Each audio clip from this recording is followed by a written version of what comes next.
Dealing damage or being the best support, of course, can feel very rewarding in Lost Ark, but are you sure that you're playing the best classes and maybe you really care about this fact as well? Then today's video is going to be perfect for you because I'm going to give you all the information to know what classes to play if you are a bad player, an average player, or even the best player possible, and what classes you should play inside of Lost Ark. And you may be thinking, how do you even have these numbers? This is impossible. No.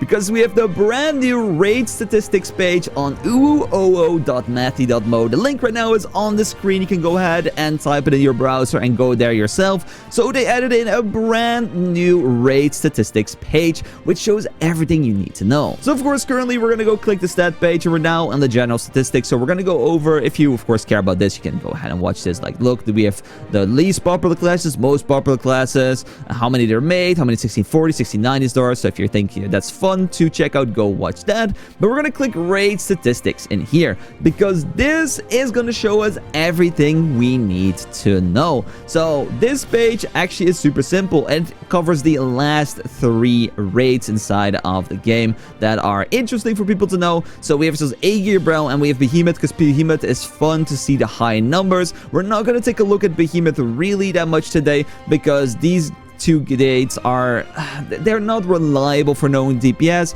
because, you know, you have a lot of burst windows. It depends how fast people are pushing the boss, etc, etc. So we're gonna mainly take a look at A-Gear and Brelshaza, the latest endgame raids currently. So you can sort by normal and hard difficulty as well. You can sort by eye level, so you make sure that if there's very big outliers that have Esther weapons that are not included. You can sort by the patch as well. If there's new patches, of course, we're gonna get the new patch pretty soon inside of the game. And then you can go ahead and sort by the floor, by the median, and by the ceiling or other versions as well. So what we're going to do today, guys, is going to be super simple. We're going to take a look at the 4 raids right here. Gate 1, Gate 2, Gate 1 Brel, and Gate 2 Brel. Then in normal and in hard mode. And then we're going to look at the floor, median, and the ceiling for all these raids. This is going to give us a good indicator of course, the best classes to play when you're pretty bad at the game, when you're average at the game, and if you're a very good player. And then based on that info, you can of course make your decision yourself at home what kind of class you want to play. We're going to get started with the floor tier list. So the floor tier list is going to be for people that are not great at the game and they want to play a class that probably performs still pretty well even if they're not that great at it. And as well, I am going to limit the eye levels to around 20 to 30 maximum above their raid. Floor, look at this. For A-Gear, we're going to have ourselves Shock Train, Loyal Companion, Control, Phantom Beast Awakening, which is going to be, of course, the new Wild Soul, and another Wild Soul tier as well. So if we take a look at all these, of course, you can just read them yourself as well if you want to. We can see that Wild Soul probably is a very good choice because Wild Soul has both specs as well, so you can take a look at both of them. And even you can see that the spec version goes up pretty high, which is a good thing as well. But here we can see all the easy classes inside the game. Of course, like SO, Mayhem, Drizzle is pretty easy. Knight's Edge, Igniter is pretty easy to do something on. And then, of course, down. Like, for example, Gravity Training, Time to Hunt, Surge. These are just really, really hard to play. And you're just gonna go ahead and perform a lot worse on them if you are pretty bad. Alright, so we're gonna go to Gate 2. And, of course, Gate 2 is a pretty sucky back attack looking raid. And then you can see, of course, that suddenly the back attacker is gone. We had ourselves Shock Training, which was the best one. It's now dropped a few places. We now have Communication Overflow taking the top at the most consistent easy class. Of course, this class is beamed upon for being very weak, but it shows that if you are a pretty bad player, this is actually really the best class because you just cannot underperform on this class at all. Your summons are going to do a lot of damage. Even if you're on the floor, they're slapping away on the boss and you will still do a nice, I know it's not that high, but 25 million, you know, is not the worst floor, because if we go right down to Surge, it's only 8.5 million. Okay, moving over to Brelshaza Gate 1. Suddenly the floor is greeted by the DPS Paladin, but this one only has 21 entrances, so I don't think this one is that fine as well. We have to go ahead and lower the eye level a little bit. So there we go. We're now back to 6090. Still, we see Paladins here, so it's just some DPS Paladin fanatic is just having a fun time inside of Brelshaza and is pulling some decent floor numbers. Not too bad. But we're just going to disregard that. That's going to be Night Sight, Loyal Companion, Perfect Suppression, Flurry as well. We have a Shock Training with Fury. So we see that the list actually changed a little bit. Like, we don't see CO Summoner here anymore. So it seems that this gate is a little bit more different than the other ones. So it's kind of interesting to see that the list changes this much for floor, and that is not the same class as dominating it. Let's see, take a look at Gates 2 as well. Then we see that Firepower is back. This is, of course, a very easy class as well. Shock Training is back as well. Berserker Technique is back. Mayhem is back. We see that Asura is actually coming at a pretty nice floor as well, which is pretty cool. Punisher Igniter here. But once again, some of the other ones we saw in A gear are nowhere to be seen. So that was the floor. Let's go take a look at the median. This time we're going to go ahead and take a look at the heart rates. Why not? We're just going to swap a little bit in between them. And let's do the last 30 eye levels as well. So let's take a look at these classes. So of course, A Gate 1 is a pretty back attack heavy class. So we're probably going to see some back attackers in here. But performing well, but let's see at the hitmasters that are doing very well as well, because that's a good indicator that they are very, very strong. Again, Robot Spirit is just the #1 by quite a long shot, which is kind of interesting. Perfect Suppression can be back attack class, but shows up as #2. Pinnacle is doing very well, as well as a back attacker. Then we have Punisher, not a back attacker. Back attacker defense weapon. Then we see Full Moon Harvester, which is a hitmaster coming in. So this shows that they're doing very well, because on the back attack raid or back attack boss, back attacker should shine technically,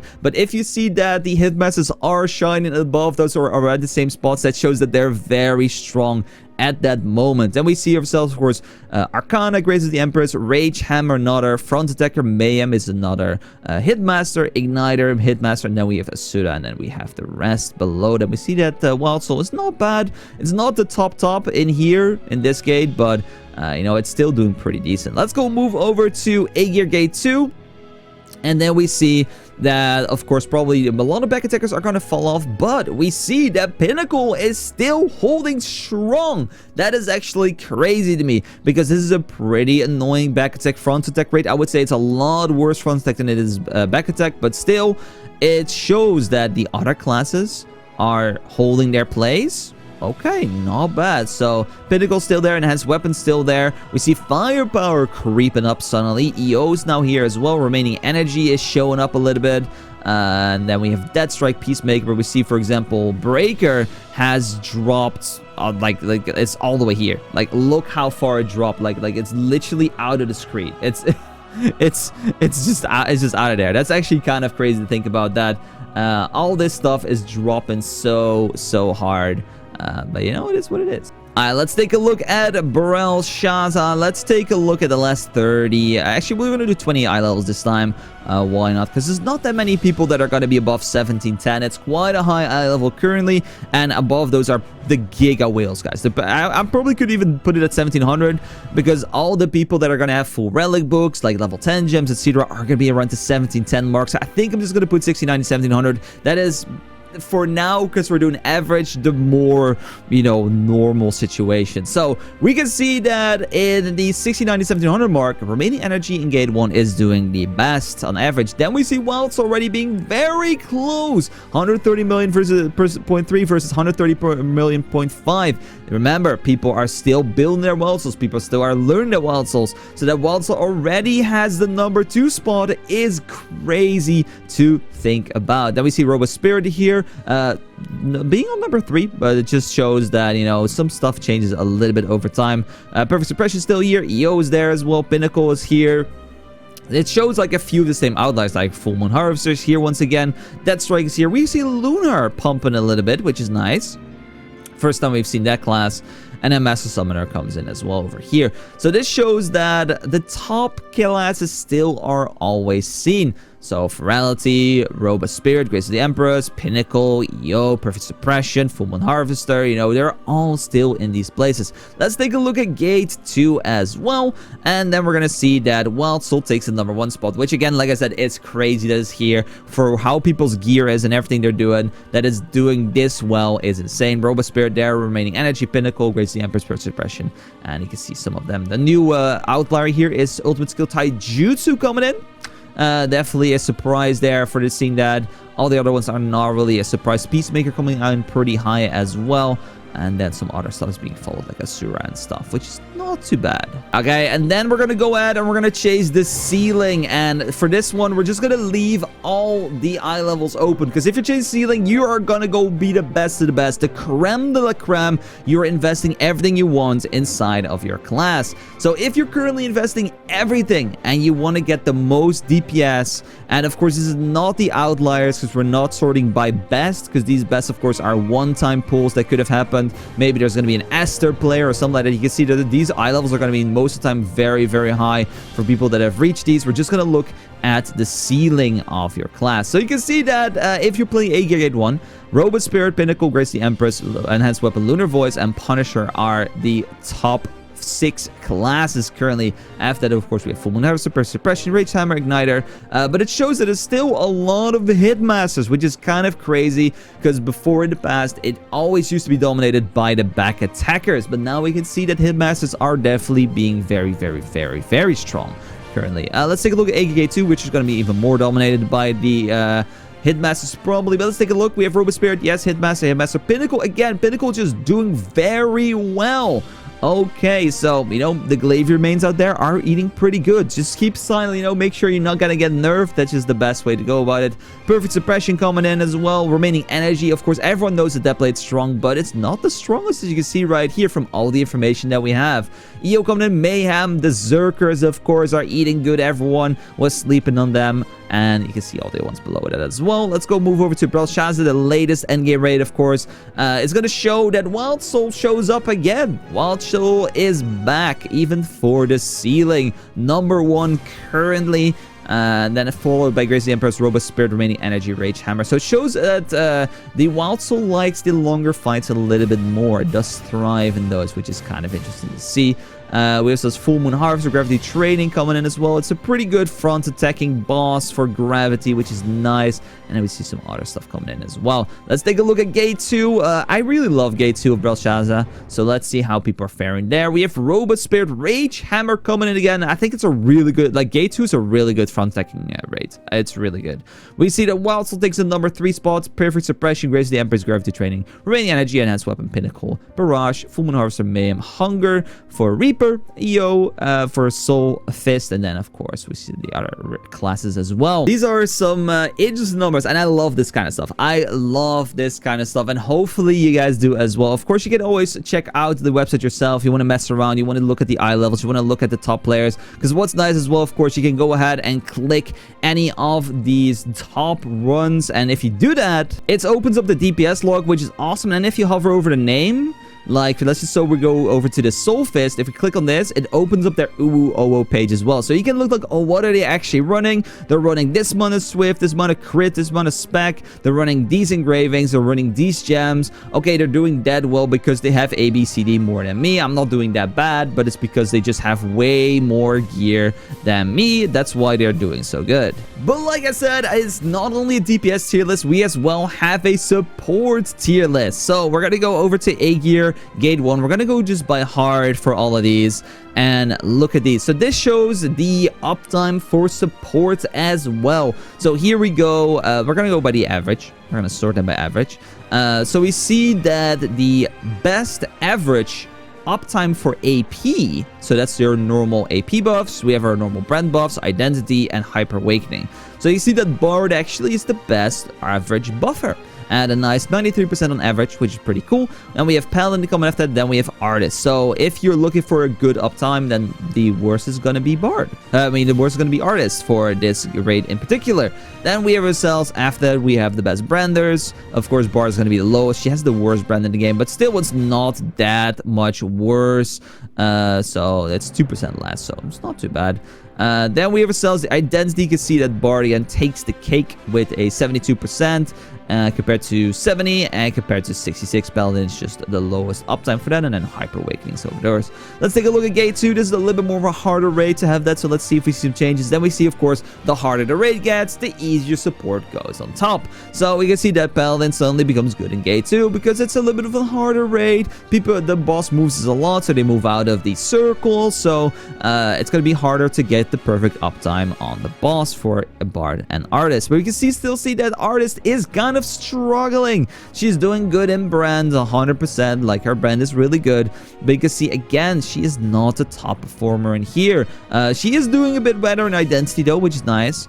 But artist does have the one bubble identity, so I think artist should technically always be highest identity because she can one bubble a lot of the time, so her uptime should actually be very, very high.